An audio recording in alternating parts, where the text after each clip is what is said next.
요즘은 날씨가 많이 좋아졌죠.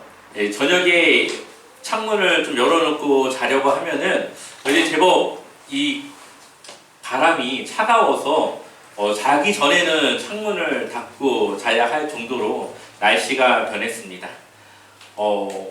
몇 주 전까지만 해도, 한 2주 전까지만 해도 저녁에도 열대야가 있어서 자기가 너무나도 힘들었는데 참 어느 순간에 또 이렇게 기온이 바뀌어진 것을 보게 됩니다.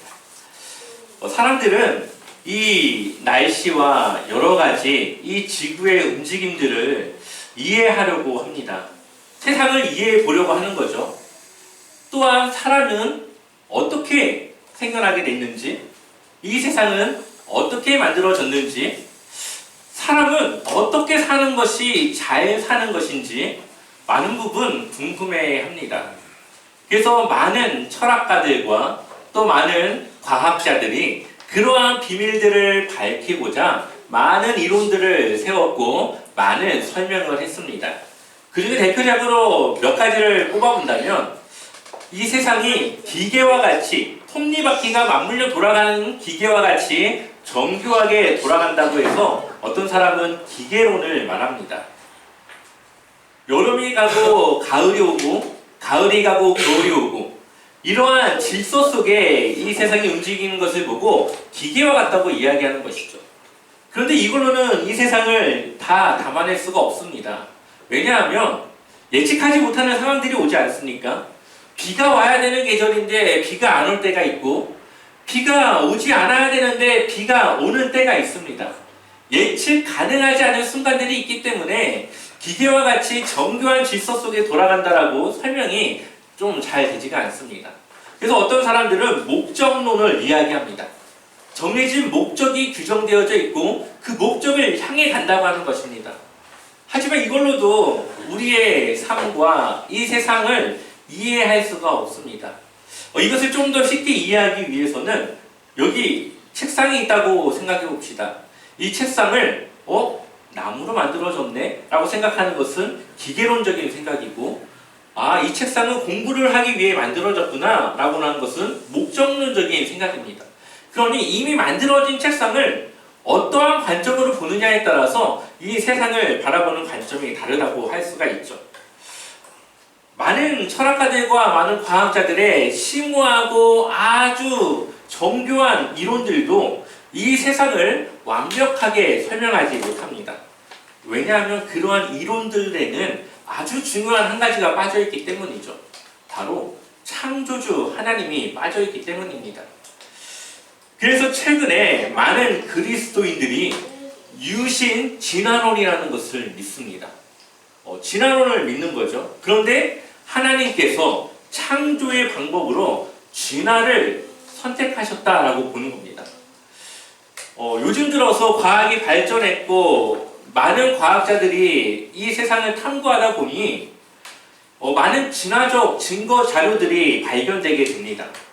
그래서 이 과학과 또 하나님의 능력을 더하여서 하나님이 이 세상을 창조할 때에 그 방법이 바로 진화라고 보고 있는 것이죠. 여기서 말하는 진화라고 하는 것은 다윈이 말한 대진화를 말하는 것이 아니라 소진화를 말합니다. 대진화는 한 세포가 동물도 되고 식물도 되고 사람도 되고 새도 되고 했다라는 게 대진화고요. 소진화는 여러 종이 이미 창조되어졌고 그 종에서 같은 종으로 조금씩 진화되어져 왔다라는 것을 인정하는 겁니다. 그래서 어떤 사람들은, 많은 그리스도인들이 하나님이 말씀으로만 창조한 것이 아니라 이러한 각 종에서 같은 종으로서의 진화를 이루어서 지금의 이 세상이 만들어졌다라고 믿는 것이 유신 진화론입니다. 물론 저는 여전히 아직까지는 하나님께서 말씀으로 이 세상을 창조했다라고 보고 있습니다. 하지만 이 유신 진화론을 따르는 그 사람들의 생각 또한 우리는 무시할 수 없습니다. 성경은 하나님이 이 세상을 창조했다라고는 말하고 있지만 그 창조의 방법을 정확하게 어떠한 방법으로 했는지는 나와 있지 않기 때문에 그것은 아직까지도 믿음의 영역에 있는 것이죠. 그래서 그런 과학적인 근거들에 대해서 조금 신빙성이 있다라고 믿는 사람들은 유신 진화론을 따를 수도 있고, 그것은 터무니없다 생각하는 사람들은 하나님께서 이 세상을 말씀으로 창조했다라고도 볼 수 있는 겁니다. 똑같이 하나님께서 창조했다라는 입장은 같지만 그 방법에 대해서 조금 다른 것 뿐인 것이죠. 그러니 우리는 이러한 주장에 대해서도 한번 열어놓고 생각할 필요는 있습니다. 이처럼 사람들은 이 세상을 이해하고 싶은 것이죠. 어쨌든 우리는 어떠한 것으로도 이 세상을 완벽하게 이해할 수는 없습니다. 다양한 의견들 속에서 하나님을 빼놓고는 이 세상을 우리는 이해할 수가 없습니다. 왜냐하면 세상에는 하나님의 뜻과 그분의 계획이 담겨져 있기 때문에 그분의 뜻과 계획을 알아야만 이 세상에 대해서 우리가 이해할 수 있는 것이죠. 이것은 역사도 마찬가지입니다. 역사가 사람들의 이야기, 나라와 나라 간의 이야기들이 기록되어져 있지만 그 안에는 하나님의 뜻이 있고 하나님의 계획이 있습니다. 우리는 성경을 통해서 그것을 잘 알고 있죠. 하나님께서 여러 나라들을 통해서 하나님의 계획을 이루어 나가신다는 것을 우리는 잘 알고 있습니다. 이 세상을 움직이는 그 중심에는 하나님이 계시기 때문에 역사를 이해하는 데 있어서도 하나님을 빼놓을 수가 없습니다. 또한 그러한 역사 속에 살아가는 우리의 인생, 우리 사람의 삶도 하나님을 빼놓고는 이해할 수가 없는 것이죠. 하나님 안에서 살아가는 그리스도인들에게 있어서는 우연이라는 건 없습니다. 모두 하나님의 계획과 하나님의 뜻이 그 인생 속에 담겨져 있습니다. 그러니 여러분들의 삶의 중심에는 반드시 하나님의 뜻이 있고 하나님의 계획이 있다는 것을 우리는 기억해야 합니다. 그것을 기억하고 우리의 인생을 이해하고 풀어나갈 때에 우리는 우리의 삶에 닥치는 어려움과 고난과 많은 문제들을 잘 극복해낼 수 있고 거기서의 하나님의 뜻을 발견할 수 있게 되는 것이죠.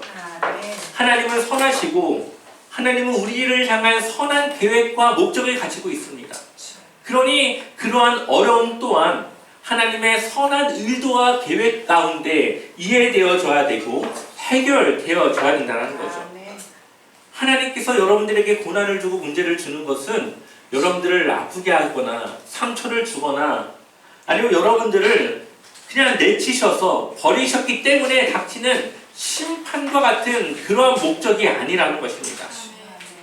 하나님의 선하신 계획이 여러분들 안에 있고 그 하나님의 주시는 고난과 여러 가지 삶의 문제들은 하나님을 더욱 의지하고 하나님의 어떠한 분이신지를 드러내시고 하나님을 믿는 그 믿음을 더하게 하기 위한 하나님의 선한 의도와 목적이 있다는 것을 우리는 기억해야 될 것입니다. 오늘 짧은 시간이지만 하나님의 그러한 의도와 인도하심을 함께 나누길 소망합니다. 예레미야서를 보게 되면은 하나님께서는 이스라엘을 넘어 온 세상의 왕이신 것을 증거하고 있습니다. 그래서 예레미야를 부를 때도 이스라엘뿐만 아니라 온 세상을 향한 선지자로 부르셨다라고 말하고 있죠. 우리 한번 예레미야 1장 10절의 말씀을 같이 읽어볼까요? 함께 읽어보겠습니다. 보라, 내가 오늘 너를 여러 나라와 여러 왕국 위에 세워 내가 그것들을 파괴하며 파멸하고 넘어뜨리며 건설하고 심게 하였느니라 하시니라. 아멘. 하나님은 예레미야를 통해서 하나님이 어떠한 분이신지를 드러내시는데 이스라엘뿐만 아니라 여러 나라와 여러 왕국 위에 그를 세웠다고 말씀하십니다. 그래서 예레미야를 통해서 하나님은 그가 파괴하기도 하고 뽑기도 하고 또한 넘어뜨리게 하는 하나님이시기도 하지만 또한 건설하고 심게 하는 하나님이시기도 하다라는 것을 드러내실 것이라는 것을 이 예레미야를 통해서 말씀하십니다. 예레미야와 같이 활동했던 같은 시대에 활동했던 선지자가 있는데 바로 하박국 선지자입니다. 하박국 선지자는 언제 활동했는지 사실 잘 알 수 없지만 그 말씀의 내용을 보아서는 예레미야와 같은 시대에 활동했던 선지자로 보고 있습니다. 그때 이 하박국 선지자도 하나님께 묻습니다. 왜 저 불의한 나라 바벨론을 그만두십니까? 착한 우리 하나님의 선민, 우리 백성을 힘들고 괴롭게 하는 왜 저 나라를 그냥 보고 계십니까? 왜 불의를 행하십니까?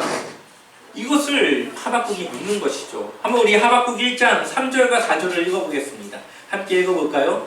어찌하여 나로 불의를 보게 하십니까? 어찌하여 악을 그대로 보기만 하십니까? 약탈과 폭력이 제 앞에서 벌어지고 다툼과 시비가 그칠 사이가 없습니다. 율법이 해이하고 공의가 아주 시행되지 못합니다. 악인이 의를 협박하니 공의가 왜곡되고 말았습니다. 아멘. 하박국 선지자의 눈에는 하나님의 율법을 따라 살아가는 하나님의 나라가 저 악한 나라 바벨론에 의해서 힘든 상황들을 직면하는 그 상황들이 아주 불리하게 보여졌다는 겁니다. 율법의 하나님, 근데 그 하나님은 왜 그것을 가만히 보고만 계시는지 이해할 수 없었습니다. 왜 자신들은 착한 나라인데 왜 저 나쁜 나라가 이 착한 나라를 힘들게 하는데도 하나님은 왜 가만히 계십니까? 따지고 있는 것이죠. 그때에 하나님께서 말씀하십니다. 6절을 보니까 이제 내가 바빌로니아 사람들을 일으키겠다. 바벨론을 말하는 거죠. 그들은 사납고 성급한 민족이어서 천하를 주름잡고 돌아다니며 남들이 사는 곳을 제 것처럼 차지할 것이다. 앞으로 이 바벨론의 시대가 열릴 것이라고 말합니다. 하지만 이 바벨론 또한 하나님의 심판을 피할 수 없을 것이라고 말씀하십니다. 지금은 이 유다가 하나님의 말씀에서 벗어났고 하나님을 떠나 우상을 섬기는 나라가 되었기 때문에 이 바벨론을 통해 유다를 심판하지만 결국에는 이 악한 나라 바빌론 또한 심판할 것이다 라고 하나님은 말씀하시죠. 마치 뱀 잡는 막대기와 같습니다. 여러분들 산에 올라갈 때에 우리가 혹시 모를 일을 대비해서 막대기를 하나 들고 갈 때가 있습니다. 만약 그러다가 뱀이 나타났다고 봅시다. 그래서 뱀을 방망이로 지팡이로 쳐서 뱀을 쫓아내거나 아니면 지팡이로 뱀을 짓눌러 잡아서 내가 그 순간을, 위험한 순간을 모면했다고 봅시다. 그리고 산을 올라갔다 이제 내려와서 집을 들어가는데 혹시 그 막대기를 집에 들고 가는 사람이 있을까요? 야, 오늘 이 막대기 때문에 내가 살았어. 뱀을 내가 쫓아냈어. 이 막대기는 영광의 막대기야. 이건 내가 보관해야지. 갖고 들어간 사람이 있을까요? 없을 겁니다. 뱀을 잡았다는 것 자체가 벌써 이 막대기에 대한 뭔가 부정한 생각, 좋지 못한 생각이 있기 때문에 막대기는 버리고 집을 들어가죠. 이 막대기는 순간의 목적을 위해 사용된 겁니다. 이와 같이 바벨론은 하나님께서 그들의 사납고 성질이 급하고 포악한 그러한 성격을 이용해서 여러 나라들을 심판하고 유다를 심판하는 데는 쓰시지만 결국에는 이 바빌론 또한 심판받을 잠깐 뱀 잡는 막대 같이 쓸 그러한 목적의 나라일 수밖에 없다는 거죠. 우리는 기억해야 합니다. 교회 안에서 내가 쓰임받다고, 교회 안에서 내가 하나님의 일을 하고 있다고 해서 그걸로 우리가 구원을 확신할 수 없고 우리가 그걸로 우리의 믿음을 판단할 수 없습니다. 때로는 하나님이 그 사람의 그 능력과 그 사람이 가지고 있는 무언가가 필요해서 그것을 위해 하나님이 쓰일 수도 있습니다. 그래서 많은 사람들이 성가대로도 쓰고 식당 봉사도 하고 또 교회에서 하는 많은 봉사활동에 참여합니다. 그리고 그 사람들은 생각하죠. 나는 믿음이 좋다고. 나는 당연히 확실히 구원받았다고 생각합니다. 근데 그들의 삶 속에는 하나님과 온전한 교제도 있지 않고 하나님을 그렇게 잘 믿는 것 같지도 않고 하나님께 대한 간절함도 없이 기도하지 않고 살아가고 있습니다. 근데 그 사람이 우리가 구원받았다고 볼 수가 있을까요? 그 사람이 많은 일에 참여하고 하나님을 위해 쓰임받고 있지만 우리는 그 사람을 구원받았다라고 확신할 수는 없습니다. 우리는 하나님과 나와의 인격적인 관계를 봐야 되지 내가 이것을 하고 저것을 한다고 해서 나의 믿음과 나의 구원을 확신하거나 그것을 장담할 수 없다는 겁니다. 때로는 우리의 그런 열심이 하나님께 잠깐 그 교회를 위해 필요한 일꾼으로 사용되는 것일 뿐이지 결국에는 하나님께 구원받지 못하는 상황을 우리가 맞이할 수도 있다는 것을 기억해야 합니다. 그러니 우리가 믿음으로 봉사할 수 있고 활동할 수 있지만 그것만 가지고는 우리의 믿음을 장담하거나 구원을 우리가 받았다라고 말할 수는 없다는 겁니다. 바벨론은 그런 나라였습니다. 뱀 잡는 막대기와 같이 잠깐 쓰고 버려질 그런 나라였습니다. 그런데 유다는 다르죠. 유다는 하나님이 세운 나라고 그래도 하나님의 백성이라는 것입니다. 하나님을 믿고 하나님 안에서 살아가는 백성들은 다르다라는 것을 오늘 말씀은 우리에게 보여줍니다. 오늘 본문에 무엇이 나옵니까? 무화과에 대한 두 가지 환상이 나오죠. 우리 한번 1절 말씀 같이 읽어보겠습니다. 함께 읽겠습니다. 바벨론의 느부갓네살 왕이 유다 보관의 아들 여호야가 유다 보관들과 목공들과 철공들을 예루살렘에서 바벨론으로 옮긴 후에 여호와께서 여호와의 성전 앞에 놓인 무화과 두 광주리를 내게 보이셨는데 아멘. 오늘 부분의 이 배경을 보게 되면은 이미 1차로 다니엘과 세 친구는 주전 605년에 잡혀갔습니다. 이미 1차 포로는 잡혀갔고 이제 2차 포로로 그러니까 여호야긴 왕을 말하는 것인데 이 여호야긴 왕이 2차 포로에서 잡혀갔고 이때 에스겔 선지자도 잡혀갑니다.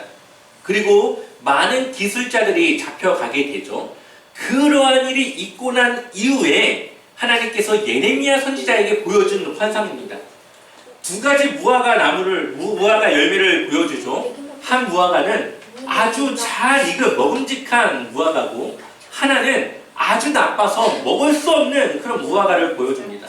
두 개의 광주리 안에 두 가지 무화과가 있는데 어느 쪽이 좋은 환상일까요? 당연히 좋은 무화과의 열매가 좋은 환상이겠죠. 그렇다면 바벨론의 포로로 잡혀간 사람들에게 또 잡혀가지 않고 여전히 유다에 남아있는 사람들에게 어느 쪽이 좋은 무화과의 열매라고 생각합니까? 라고 물어보면 뭐라고 대답할까요? 사람들이 남겨진 사람들이라고 생각하겠죠. 바벨론의 포로로 잡혀간 사람들은 하나님의 심판을 받은 자들이고 남겨진 사람들은 자신들이 하나님의 심판을 피했다. 우리는 하나님 앞에 잘못을 인정받지 않았다라고 생각했을 겁니다. 그래서 바벨론의 포로로 잡혀가지 않은 자신들이 좋은 무화과 나무 열매라고 생각하게 될 것입니다. 그런데 하나님의 뜻은 달랐다라는 거죠. 우리 한번 24장 5절 말씀 같이 읽어볼까요? 함께 읽어보겠습니다. 이스라엘의 하나님 여호와께서 이와 같이 말씀하시니라. 내가 이곳에서 옮겨 갈대아의 땅에 이르게 한 유다 포로를 이 좋은 무화과 같이 잘 돌볼 것이라. 아멘. 무엇라고 말씀하십니까? 오히려 심판받은 것 같은 바빌론의 포로로 잡혀간 이들을 좋은 무화과 열매처럼 그들을 잘 돌볼 것이라고 하나님은 약속하십니다. 당시 최대 강대국의 나라 안에 있는 것이 하나님의 백성을 가장 잘 보호할 수 있는 방법이었겠죠. 그러니 그들의 잘못에 대한 심판과 함께 그들을 다시 새롭게 하실 하나님의 계획 가운데 쓰임받을 하나님의 백성들을 그곳에 잘 보호해 두고 있는 것입니다. 그리고 또 약속하십니다. 6절과 7절 같이 한번 읽어볼까요?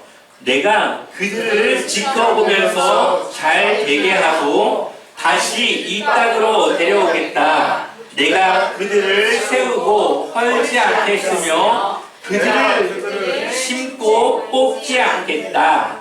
이제는 내가 그들에게 나를 그들의 주로 알아볼 수 있는 마음을 주겠다. 그러면 그들이 온전한 마음으로 나에게 돌아와서 나의 백성이 되고 나는 그들의 하나님이 될 것이다. 아멘. 비록 70년 이후에 일어날 일이겠지만 하나님은 그들을 잘 돌보아서 그들이 다시 유다로 돌아오게 할 것이고 그들을 심고 그들을 다시 내 백성 그리고 하나님은 그들의 하나님이 될 것이라고 약속하십니다. 이 말은 하나님은 여전히 이스라엘을 버리지 않으셨고 여전히 하나님은 이스라엘의 하나님으로 존재하고 있다는 것을 말씀하시죠. 하나님의 백성, 하나님의 자녀를 하나님은 포기하지 않는 하나님이라는 것을 보여줍니다. 그런데 반대로 남아있는 자들에게는 이렇게 경고하십니다. 8절, 9절, 10절을 보니까 제가 읽어보겠습니다. 그러나 유다왕 시드기야와 그의 대신들을 비롯하여 예루살렘에 남은 사람들과 이 땅에 남은 사람들과 이집트 땅으로 간 사람들은 아주 나빠서 먹을 수가 없는 나쁜 무화과처럼 만들어버리겠다. 나 주가 분명히 말한다. 내가 그들을 세계 만국으로 흩어놓아 혐오의 대상이 되게 하겠다. 그러면 내가 쫓아보낸 그 모든 곳에서 그들이 수치와 조롱을 당하고 비웃음과 저주를 받게 될 것이다. 그리고 내가 그들과 그들의 조상에게 준 땅에서 그들이 멸절될 때까지 나는 계속 그들에게 전쟁과 기근과 연병을 보내겠다. 아멘. 그들을 향한 심판이 끝나지 않았다는 것을 말씀하고 있습니다. 그들이 멸절될 때까지 기근과 전쟁과 전염병들을 그들에게 보내어서 그들을 끝까지 심판하겠다라고 말씀하고 있죠. 오히려 남는 것이 심판을 피했다고 생각했던 그들에게 하나님의 심판이 임하는 것입니다. 또한 시드기야 왕을 보면 시드기야 왕은 두 눈이 뽑힌 채로 바빌론의 포로로 잡혀가게 되는데요. 예레미야가 그에게 항복하라고 말합니다. 그냥 항복하고 바빌론의 포로로 잡혀가라고 말하지만 시드기야 왕은 마지막 자존심, 이 자존심을 내려놓지 못하고 항복하지 않은 그 결과 결국 두 눈이 뽑히고 바빌론의 포로로 잡혀가게 되는데 성경에는 그가 바빌론에 도착했다라는 내용이 나오지 않습니다. 그래서 많은 학자들은 그가 이 두 눈을 뽑혔기 때문에 많은 출혈로 인해서 포로로 잡혀가는 그 중간에 죽었다라고 보고 있습니다. 결국 하나님의 심판을 그가 피하지 못한 것이죠. 그런데 2차 포로로 잡혀간 여호야긴 왕, 여호냐라고 표현하고 소개했던 여호야긴 왕은 은혜를 입습니다. 역대하 36장 9절과 10절을 같이 읽어보겠습니다. 함께 읽겠습니다. 여호야긴이 왕위에 오를 때에 나이가 8세라. 예루살렘에서 석 달 열흘 동안 다스리며 여호와의 보시기에 악을 행하였더라. 그 해에 느부갓네살 왕이 사람을 보내어 여호야긴을 바벨론으로 잡아가고 여호와의 전에 귀한 그릇들도 함께 가져가고 그의 숙부 시드기야를 세워 유다와 예루살렘 왕으로 삼았더라. 아멘. 여호야긴 왕이 8살의 왕위에 올랐습니다. 그리고 3개월이 조금 넘는 기간 왕의 자리에 있다가 2차 포로로 잡혀가게 된 것이죠. 그리고 그의 삼촌이었던 시드기야가 왕으로 세워지게 됩니다. 그리고 37년 후에 이 바빌론의 왕은 그를 왕의 자리로 복직시킵니다. 예레미야 52장 31절 말씀 같이 읽어볼까요? 함께 읽어보겠습니다. 유다 왕 여호야긴이 사로잡혀간 지 37년 곧 바벨론의 에밀므로닥 왕의 주기 원년 12째 달 25째 날 그가 유다의 여호야긴 왕의 머리를 들어 주었고 감옥에서 풀어 주었더라. 아멘. 이방 나라의 왕인데 그를 뭐하러 살려두겠습니까? 그런데 이 여호야긴 왕은 살아 있었습니다. 비록 감옥에 있었지만 생명이 살려 있었던 것이죠. 그런데 바벨론 왕이 37년이 지난 이후에 그를 왕으로 복직시켜서 왕이 밥을 먹는데 같이 앉아서 밥을 먹고요. 그에게 왕의 지위를 회복해주고 또한 그에게 월급도 주고 그가 왕의 위치에서 생활하도록 합니다. 있을 수가 없는 일이죠. 왜 이방 나라의 왕을 그렇게 복직시키겠습니까? 이 여호야긴 왕을 왕의 자리에 회복한 것처럼 내가 이스라엘을 회복해 주겠다라는 약속을 이 여호야긴 왕을 통해서 보여주고 있는 것입니다.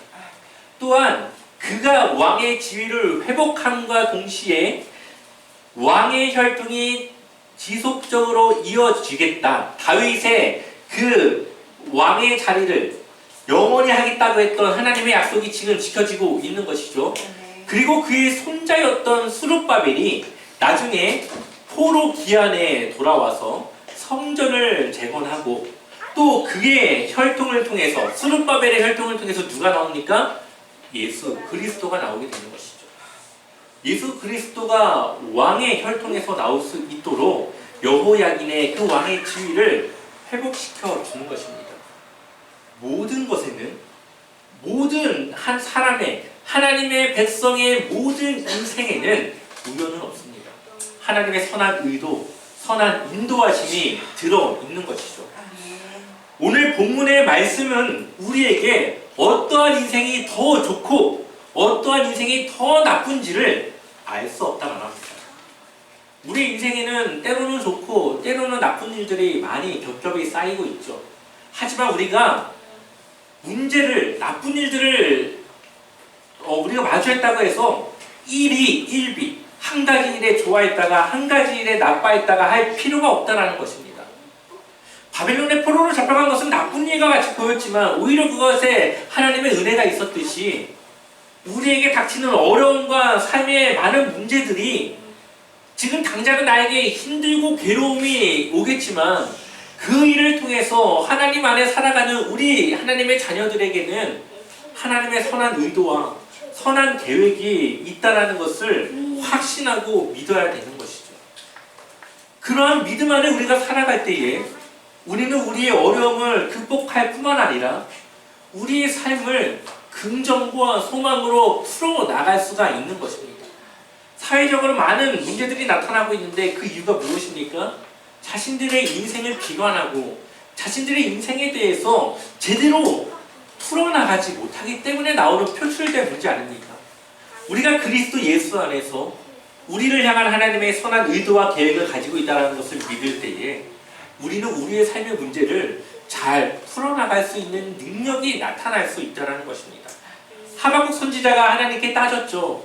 왜 저 불의한 나라를 가만두십니까? 그리고 하나님과 대화 속에 그의 모든 문제가 해결됐습니다.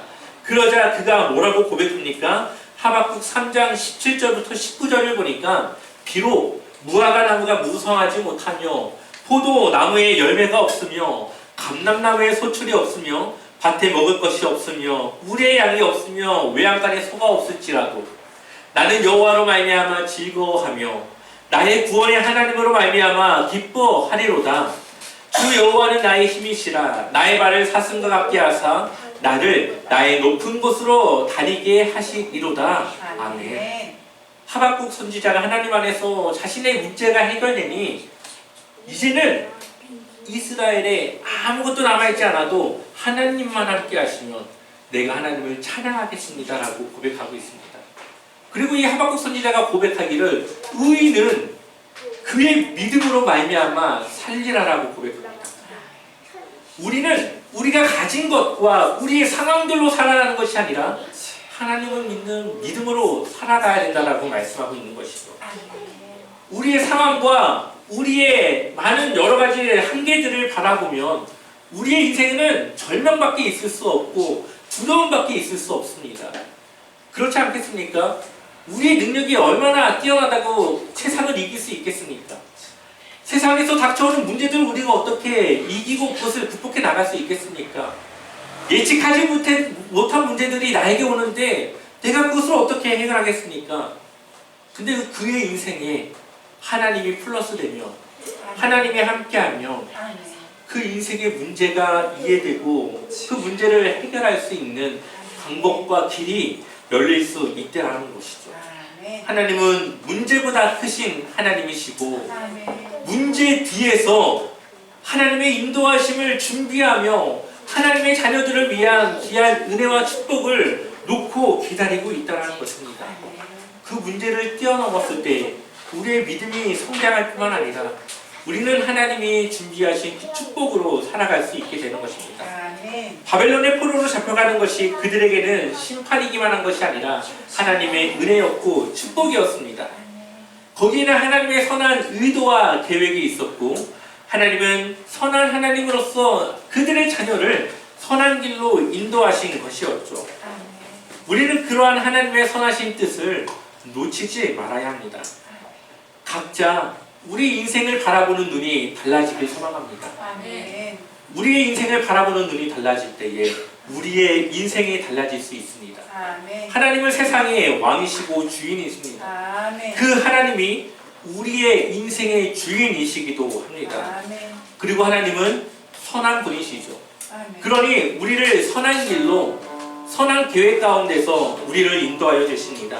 아멘. 우리를 실망시키거나 우리를 절망 속으로 밀어넣지 않는다라는 것입니다. 아멘. 다니엘이 사제군에 들어갔지만 하나님은 그를 살리시고 그의 세 친구가 풀무불에 던져졌지만 그들을 돕고 인도하십니다. 우리의 인생도 그들과 같이 하나님이 인도하여 주실 것입니다. 아멘. 그러한 믿음, 그렇게 우리를 선한 길로 인도하실 그 하나님을 믿음으로 의지하시고 살아가시기를 주님의 이름으로 간절히 축원합니다.